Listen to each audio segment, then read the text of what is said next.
Hello everybody and welcome back to another episode of Hey Guys, welcome to my channel.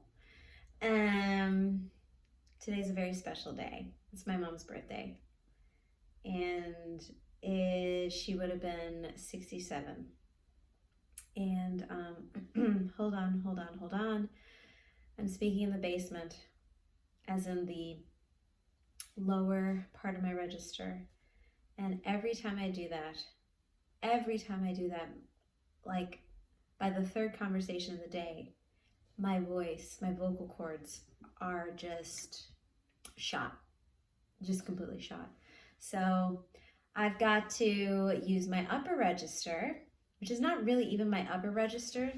It's because your girl recently found out that she's a soprano. I always thought I was an alto mezzo soprano. Looks like I am just straight up a soprano. Anyway, here I go. But is my mom's 67th birthday today. And even though she is gone, it never really feels like she's gone. I think she had such a large presence about her, a quiet presence, but a very loud presence about her. Beautiful, grounded, and very just present, that I always kind of felt, even when she wasn't around, that she was around, So I guess I'm trying to say that, it's still, I guess, part of the grieving process, because I don't think you ever really get over a death like that. I don't know that I've gotten over most deaths. Like, a goldfish that we had for a week, a turtle that we had for a day. I killed all of those, by the way. No, not the goldfish. But anyway, whatever. What I'm trying to say is that I don't think you really get over I think you just always grieve. Some days are better than others, as people often say, but it isn't like I'm just staying in this sad place. It's this place of like, it'd be so great to hear you laugh right now. Someone might say something and, oh gosh, I wish I could tell my mom that, or something like that, So anyway, today would have been her 67th birthday, and it is her 67th birthday. She is a serious Virgo. And this morning I worked out and I took a little walk around our rectangle. They call it a rectangle or an oval, depending on the shape of this. Oh gosh, I'm speaking low.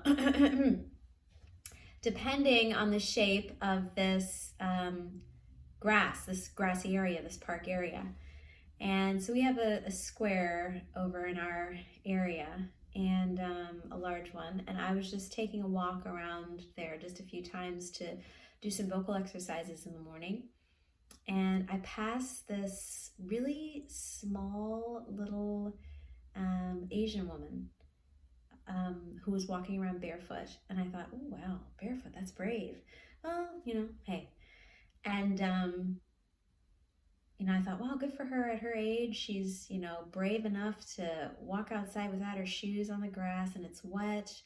And God, there should be dog shit out here. I'm thinking the worst for her. But she seems like she's enjoying it. And I start looking at her a little bit more as I'm doing my exercises, and I noticed, oh my gosh, she's got the smallest little wrists and the smallest little ankles and the tiniest little face. And I start to really look at her face, and it's just like, it has all these little, like, round little cheekbones and a round little nose, and I'm starting to look, and I'm like, dang, this looks like my mom, but an Asian version. And then I noticed her wardrobe, and I thought, oh my gosh, I know my mom's had that windbreaker before, and I noticed this hat. It's like an oversized visor. It's like one of those oversized visors from the 80s. They kind of look like a bonnet. My mom had a pink one that she would wear. And this lady was wearing one, and it was white. But I just kept looking, and I'm like, oh my God. And so I'm doing these vocal exercises. I'm a little bit self-conscious to be doing them out in public, but if I don't do them outside doing something else, hello, we know my diagnosis. I never do them. I never do the vocal exercises. So these actually encourage me to do them. And then when I get back in the house, I actually want to work on some of the pieces that I've been working on, whatever. So anyway, I'm self-conscious as I'm walking around doing my little vocal exercises, but I'm still determined to do them. And I pass her, and she gives me this big smile, and I'm like, oh dang, that's so sweet. You know, because when people smile at you, it's like they see you, you know, and you see them, and you share this sort of like moment where you're like, hey, we're both here and we're both alive, and I like you. I don't know why, right? And it's just this awesome exchange. I love it when people smile. I mean, it's one thing to say something to someone, but it's another thing to smile with your teeth, with, you know, with everything. And she did that. Oh God, I felt so warm, and you know, I'm starting to feel even a little bit more. I'm starting to feel, more self-conscious, because I'm like, yeah, because I'm like, oh my gosh, she just caught me, like, you know, and now we have this big exchange. She sees me, you know. I know I'm putting all of that stuff on someone I don't even know, but yes, this is how it goes. And if you're anybody, this is how it goes. Okay. Anyway, I passed her around again because, you know, we're looping. She's walking the opposite way, by the way. I forgot to mention that. But we're looping around, and I see her again. And the second time she goes, and guess who used to do that? Guilty painter. Okay? My mom. She used to, you know, and she gives me one of those, you know, the ones with the mouth, with the you know, pierced mouth. Like, she's just so proud of what I'm doing, you know, and I'm like, oh my God, that's exactly what I want to hear. You know, because I'm, you know, obviously really self-conscious about myself, like singing out there and needing and knowing that I have to do this, but like, oh gosh, I'm probably, you know, I'm thinking the worst, like, oh, I'm annoying these people who are whatever, just trying to come and relax and walk around, but and here I am just fucking vocalizing, but whatever. She gives me the double thumbs up, and now I'm not self-conscious in the least. I'm like, I can sing, I will sing, God damn it. But not even that. I'm not even singing down there. I'm singing up here. So I'm doing shit like, oh, you know, I'm practicing all that kind of shit. And it's stuff that is unfamiliar for me because I don't really hang up out there. You know, I don't like, and I should, because that is really where my voice comfortably sits, is in a higher place, as I mentioned, I think, anyway. It does.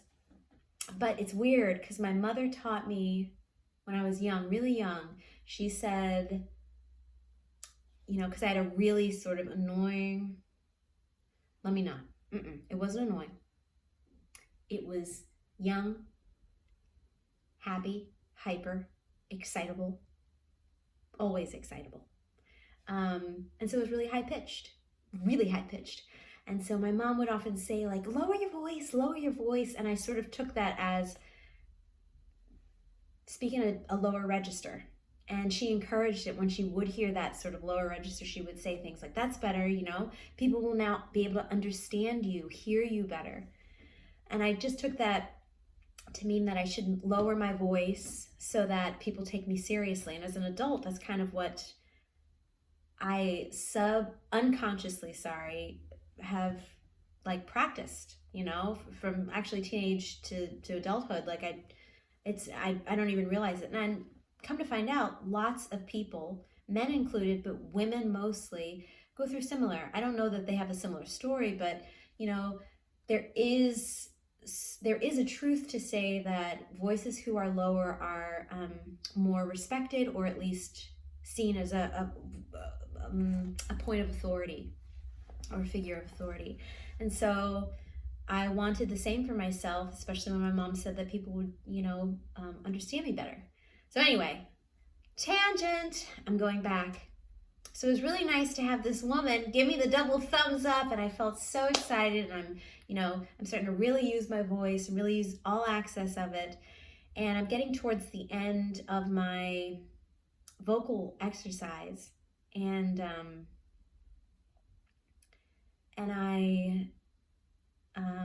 I'm about to leave, and I see this lady, and she's staring at me, and I don't want to stare at her because I feel like I've been staring at her this entire time, because I feel like she's, my mom incarnate or something, or, mom number two for a moment in time type of a thing. But then this bug came out of nowhere, and diagnosis, okay, ADHD. Bug came out of nowhere, and I'm starting to look at this bug, and I'm like, and this bug takes me right back to the lady with the visor, mom number two, mom incarnate. And I'm just like, wow. So look at her, and I'm about to leave, and so I give her this like big wave. I'm like, bye, and she's like, bye-bye, see you next week, see you next week. Meanwhile, I'm like, who are you? But I had planned to honor my mother today by doing something that was in a spirit of love and a spirit of giving. And so I often do these resume workshops where I just will review somebody's resume for free and tell them what they need to fix and how they need to fix it. And I have 2 to 6, sometimes 2 to 10 people attend, and I do them bi-monthly. And I came back to facilitate one of those today, and nothing was working. My microphone and my computer wasn't, I don't know what was going on, but it wasn't working. I don't know. And so I wasn't able to facilitate, and I was really sad because I'm like, shit, I really wanted to give something. And,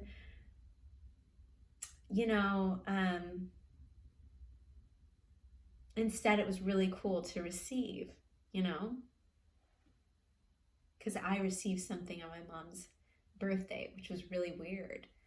And I'm like, oh, I feel so weird for getting emotional about it, but it's like, I think I'm very sort of programmed to want to do something because it makes me feel very good to do something for others, as it does anyone. But it was almost like I got this sign from God, the universe, to say like, hey, it's mom's birthday today, so today you're gonna chill out and just get a lot of love from her, And so I felt in just a really nice way that, through this little Asian lady who was walking around and gave me the double thumbs up. Oh my God, I can't even tell you how just perfect that was. And with the hat and everything. And then the fly redirected me right back to that lady. It was just kind of like, oh, that's awesome. That's really cool. So, and it was little, and it's like, it's weird. I never feel this fragile about, oh my God, here I am. I'm talking in a low voice again. But it's because I don't want to be vulnerable. But, I never feel this fragile about my mom's passing, because as I mentioned earlier, it never feels like she's gone. But when there are moments where during the day or maybe throughout the week where I think to myself, oh man, it'd be so great to have that conversation with my mom, blah, blah, blah. And it wasn't like my mom and I were like BFFs or anything like that. We fought a lot, okay? It wasn't until later in life, like when I became a full-blown adult and moved the fuck out of the United States, that I actually was like, hey mom, now I get this. And I was so glad that I had the chance to apologize for a lot of the mistakes that I did. And my mom received that really well. I'm so glad that I did that, and that wasn't like on my conscience, But anyway, it's weird that I'm this fragile talking back and thinking about what had happened today. with this woman, but it just felt so good not to share. I had uh, thought to talk about something else today, um, that I've been planning for the last couple of weeks, and instead, this was just on my heart and on my mind to share. And I guess, I guess what I'm just talking about today is sometimes, in summary, right? In summary, sometimes in giving, while you give, you receive. And even when you think you don't deserve it, you know? So I don't know how you're doing, but I hope you're having a good day like I am. I'll catch you on the flip side. Bye.